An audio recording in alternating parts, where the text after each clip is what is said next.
Sentar, queridos hermanos. Pues buenas noches a todos, hermanos.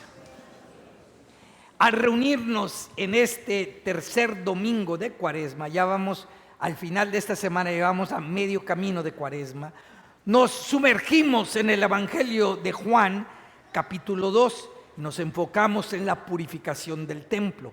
Acompáñenme al Evangelio de hoy, de acuerdo a San Juan, capítulo 2, y comenzamos con los versículos 13 al 14, que dice: cuando se acercaba la Pascua de los judíos, Jesús llegó a Jerusalén y encontró en el templo a los vendedores de bueyes, ovejas y palomas, y a los cambistas con sus mesas. Mira, en estos versículos encontramos a Jesús llegando a Jerusalén durante la Pascua, un momento que la ciudad bulle con miles y miles de personas judías de todas partes. Y al entrar Jesús en el templo, ¿qué ve? Pues un montón de animales, bueyes, ovejas, palomas. Quiero que observen que Jesús no encontró estos animales y cambistas en un zoológico, no los encontró en una granja o en un mercado, no, lo encontró en el templo en Jerusalén, o sea, la iglesia de aquel entonces. Y en aquel entonces uno esperaría ver una gran cantidad de animales en el templo, porque el pueblo judío le sacrificaba miles de animales a Dios como parte de su culto. Entonces, ¿cómo reaccionó Jesús? Versículo 15 dice: entonces hizo un látigo de cordeles, los echó del templo con todo y sus ovejas y bueyes. A los cambistas les volcó las mesas y les tiró al suelo las monedas. ¡Wow! Vamos a detenernos ahí. En otras palabras, Jesús se enojó. Así de fácil. Jesús se enojó. Mira, la ira o el enojo es uno de los 7 pecados capitales, pero la ira no siempre es un pecado. Hay una realidad que se llama la ira justa. La emoción que Jesús enseñó era la ira justa. ¿Y qué es la ira justa? A ver, por favor, repitan después de mí. La ira justa es... Un poco más fuerte. La ira justa es... La ira justa es una pasión por corregir... una pasión por corregir lo que está mal. lo que está mal. Así de fácil. Por eso la ira justa no es un pecado si se dirige a corregir lo que está mal o a detener algún crimen. Pero también tiene que ser en proporción a la situación, tiene que ser razonable y también controlada. Mire, la emoción en sí misma de ira no es un pecado, porque no podemos controlar inicialmente el surgimiento de una emoción en nuestros corazones. Sin embargo, lo que elegimos hacer con esta emoción o la convierte en un pecado o la convierte en una virtud. A ver, todos aquellos que luchan de vez en cuando con la ira, por favor levanten la mano conmigo. Porque yo también, significa que somos normales. Santo Tomás de Aquino dice que si una persona no es capaz de enojarse, pues entonces anda mal con algo anda mal con ellos, dice, algo. Sin embargo, la ira es una emoción muy poderosa que puede escalarse fácilmente y convertirse en un pecado. Pero una persona sabia sabe controlar la ira, conteniéndola bajo la virtud que se llama el control propio.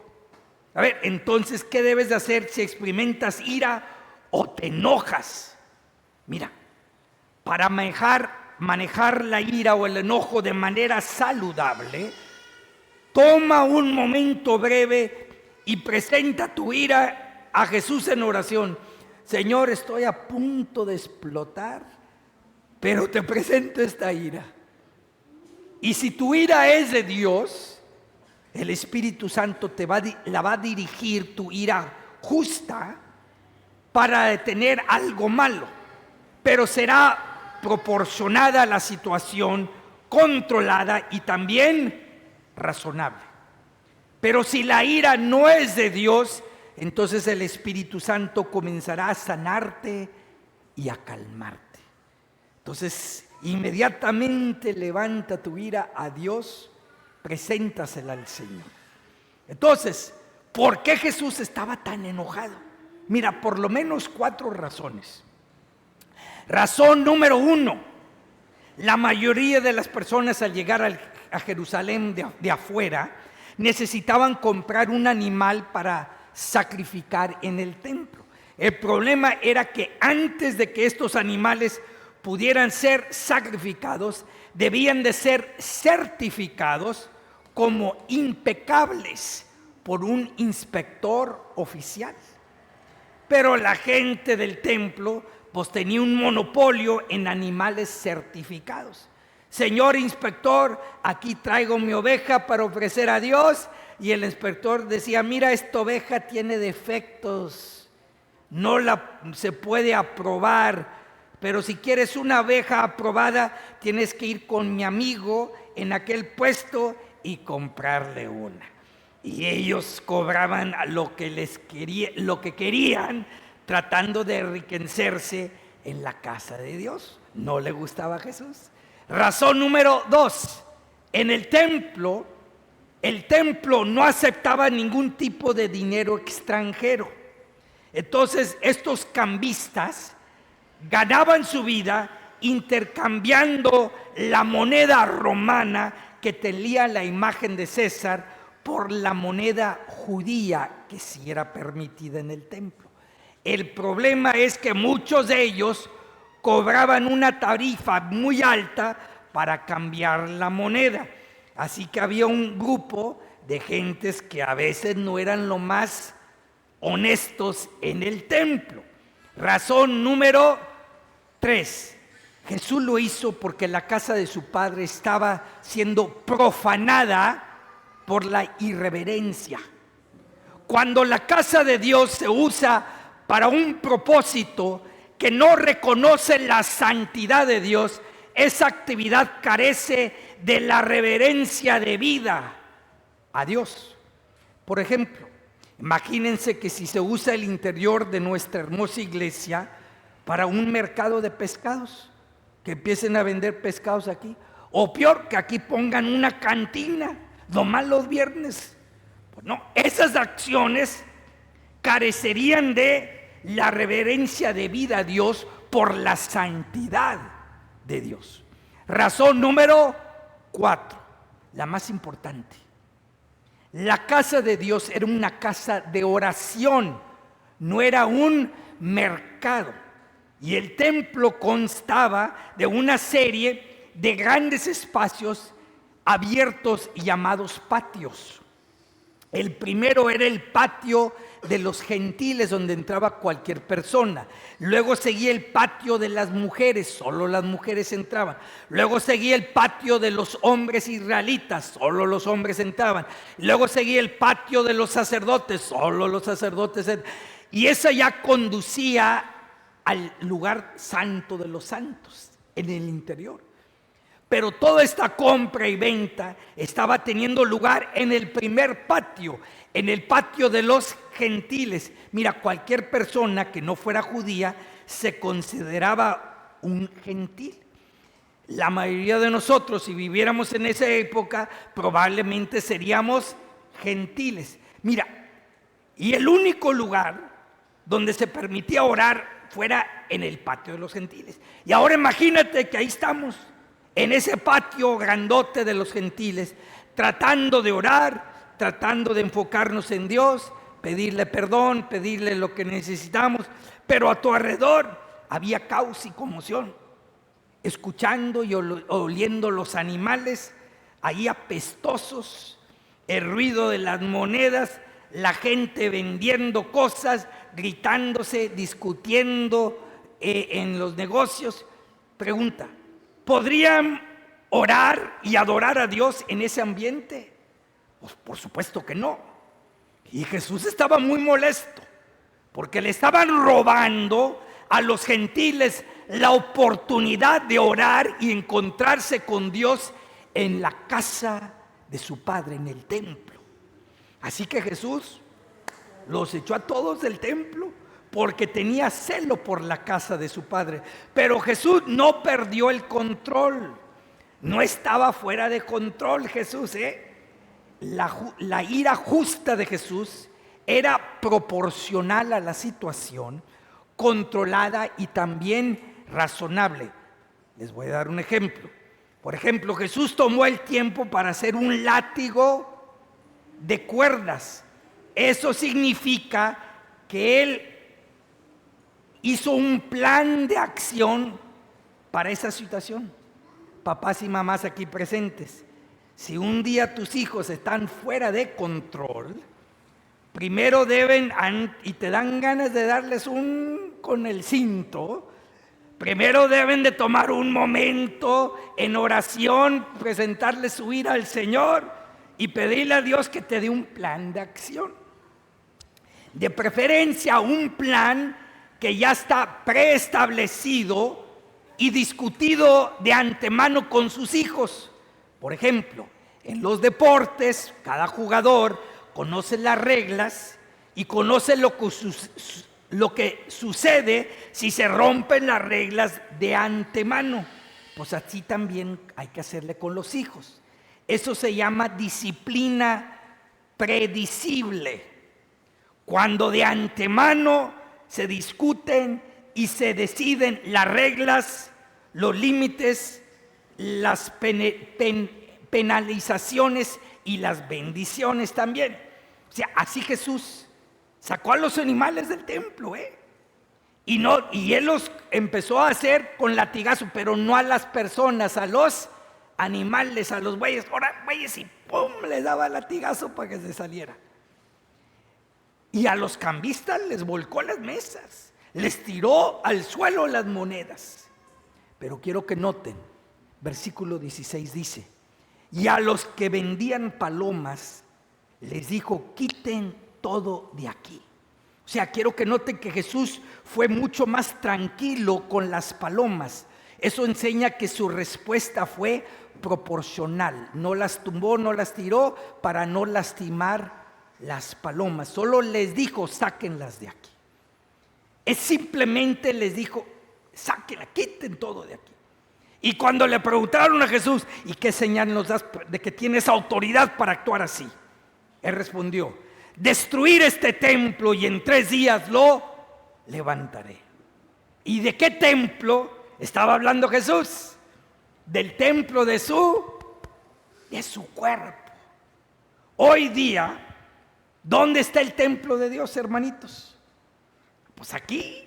Nuestros cuerpos son templos del Espíritu Santo desde nuestro bautismo. Aquellos que son bautizados ya son templos del Espíritu Santo. Si no estás bautizado, por favor, comunícate con nosotros para que te bauticemos.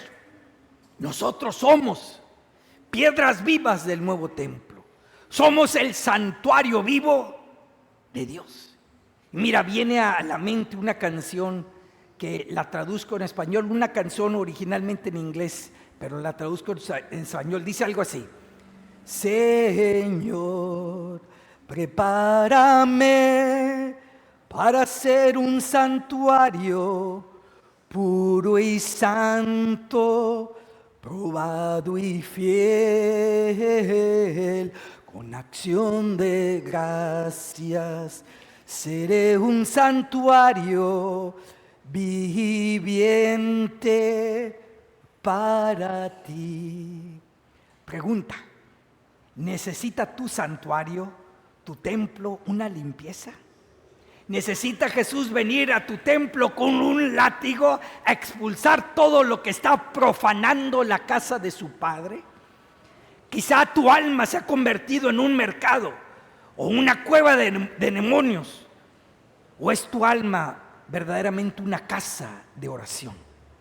Te aseguro de que Jesús no tiene menos celo por ti que Él tuvo por el templo de Jerusalén. Jesús no se quedará pasivo si ve que su templo se está convirtiendo en un mercado. Si uno de tus hijos, por ejemplo, está usando drogas, o una de tus hijas está vendiendo su alma como un mercado, ¿qué vas a hacer? Pues no te vas a quedar pasivo. Vas a entrar en acción con una ira justa. Si uno de tus hijos está robando, está haciendo trampas, está haciendo cosas criminales, o peor, si uno de tus hijos está siendo abusado sexualmente, ¿te vas a mantener pasivo? Por supuesto que no. Entrarás en acción con una ira justa. Así es exactamente lo que Jesús hizo en el templo. Entró en acción con una ira justa.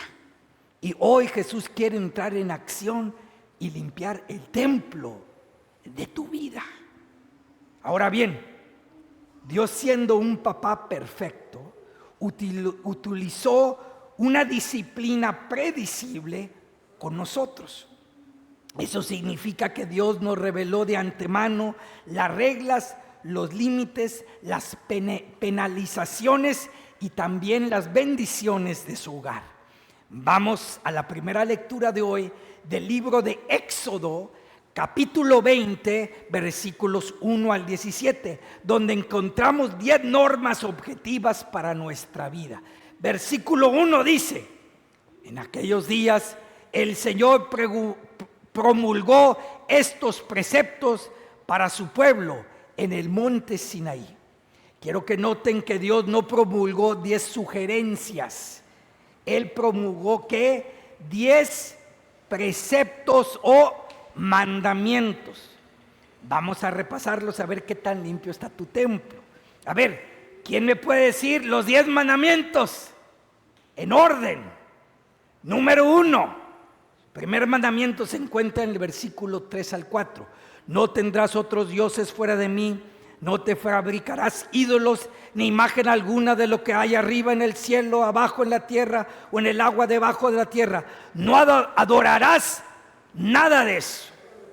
En otras palabras, no puede haber ninguna persona, ni un ángel, ni un demonio, ningún trabajo, ningún dinero, ningún placer, ninguna posesión, ninguna posición, ninguna droga, ninguna fama, ninguna estatua, ninguna brujería, ningún objeto de adoración que compita con Dios en tu vida.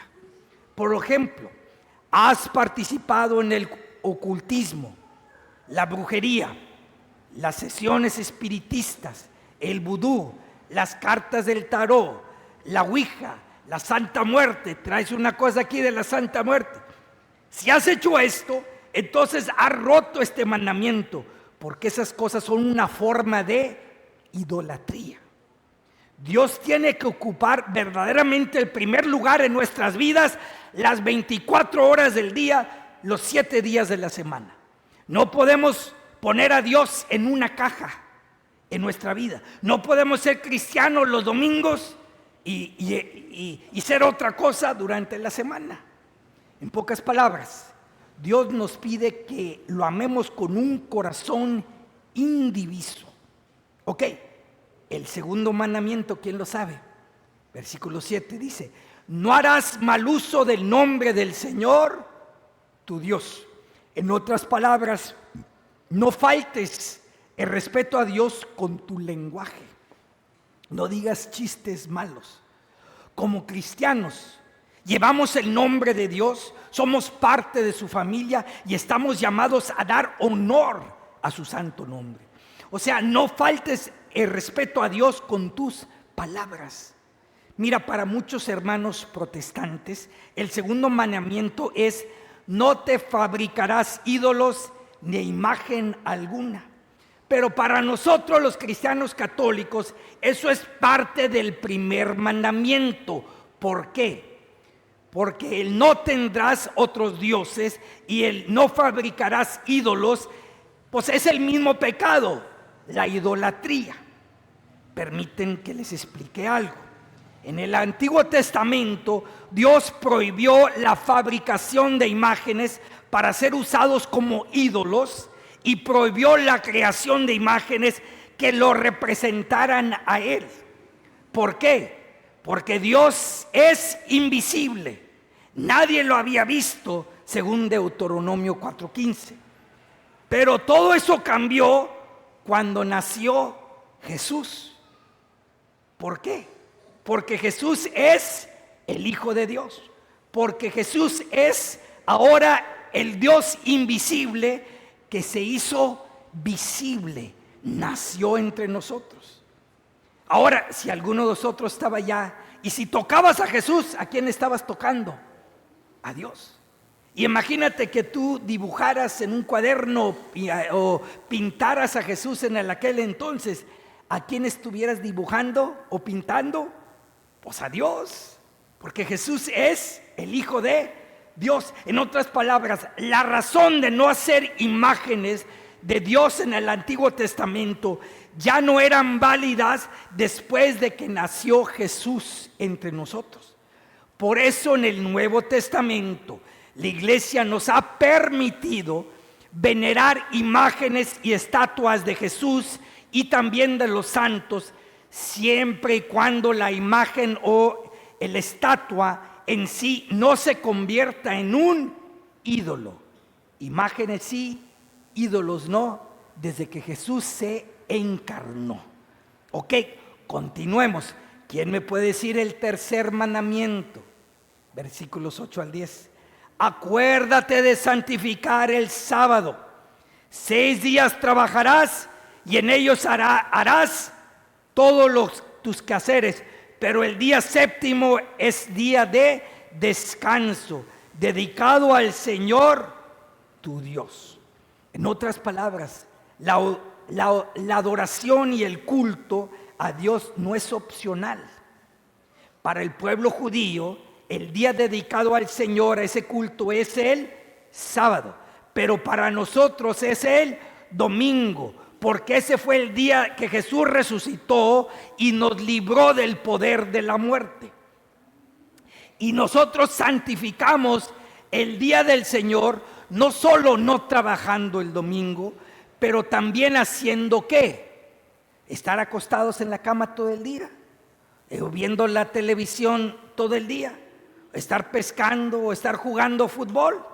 Mira, no, santificamos el día del Señor primordialmente celebrando la Santa Misa y dándole culto al Señor. Ahora a ver, ¿qué valiente me puede decir los mandamientos números 4 al 10 en orden? Número 4 es, versículo 12, honra a tu padre y a tu madre para que vivas largos años. Mira, la familia nuclear es el sistema natural de autoridad de Dios y la forma de gobernar más grande conocida por la humanidad. Mandamiento número 5, versículo 13, no matarás. O sea, por lo tanto, se nos ordena considerar la vida humana sagrada. Esto, por supuesto, no se refiere a la legítima defensa propia. Esto significa que el aborto está mal, la eutanasia está mal, el suicidio está mal, la pena de muerte también está mal, excepto, como enseña el catecismo, si es la única forma posible de que el Estado defienda la vida humana. Mandamiento número 6, versículo 14. No cometerás adulterio. Ay, Dios mío, ¿cómo se rompe ese aquí en San Pedro? Para las personas casadas significa fidelidad a tu cónyuge hasta que la muerte los separe. Para las personas no casadas, los jóvenes y jovencitas aquí, significa la castidad hasta el día que te cases, porque hasta el día que te cases, pues no estás casada o casado. Mandamiento número 7, versículo 15, dice, no robarás. ¿Has robado del trabajo? ¿Has copiado música ilegalmente o comprado copias pirateadas? ¿Estás respetando las posesiones privadas del prójimo? Mandamiento número 8, versículo 16. No darás falso testimonio contra tu prójimo. O sea, no digas mentiras, no chismees, no difames, no hables a las espaldas de las personas. Número 9, versículo 17.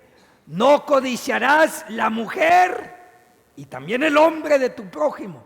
Y el número 10 es: no codiciarás la casa de tu prójimo ni cosa alguna que le pertenezca.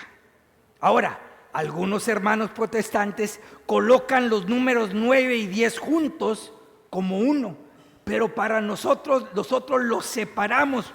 ¿Por qué?